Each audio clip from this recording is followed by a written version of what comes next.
ఆవులు ఆవులు కొనే ముందు తీసుకోవాల్సిన జాగ్రత్తలు. ముందుగా ఆవు కట్టిందా లేదా అని తెలుసుకోండి.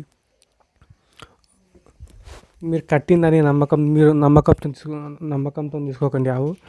అమ్మేటోళ్ళు చెప్తారు కదా, ఇప్పుడు ఆవు 4 నెల, 3 నెల, 9 నెలలు అని చెప్తారు కదా.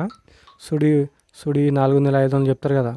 అయితే కొంతమంది ఏం చేస్తారు, రైతులు కట్టిందని తీసుకుంటారు.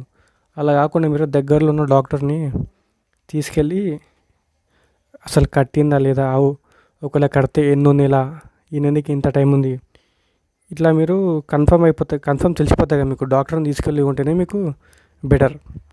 ఎందుకంటే మీరు నమ్మకంతో కొంటే సుడి ఉండొచ్చు, ఉండకపోవచ్చు. ఒకవేళ సుడి ఉన్నా కానీ ఎన్నో నెల మొత్తం మీకు తెలిసిపోతుంది కదా డాక్టర్ని తీసుకోపోతే. వెనకాల డాక్టర్ని తీసుకుపోయి కొనండి ఆవు కొంటే. తర్వాత అది ఎన్నో అవుతుందని తెలుసుకోండి. 2 అవుతుందా, 3 అవుతుందా, 4 అవుతుందా. 2 అవుతా, 3 అవుతా ఆవు ఉంటేనే బెటర్, మంచిది.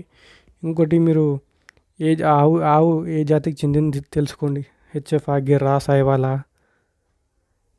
ఇలా ఉంటాయి కదా. హెచ్ఎఫ్, జెర్సీ, సాహివాలా, తార్పార్కరా, ఇలాంటి బ్రీడ్స్ ఉంటాయి కదా.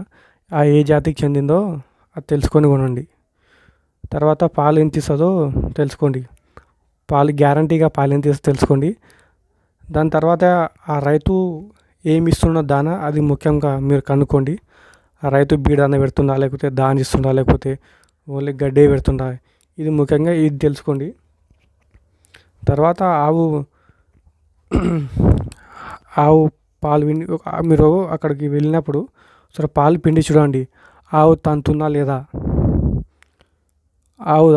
లేదా, లేకపోతే దాయి కట్టి ఉండాలా అని, ఇది కూడా తెలుసుకోండి.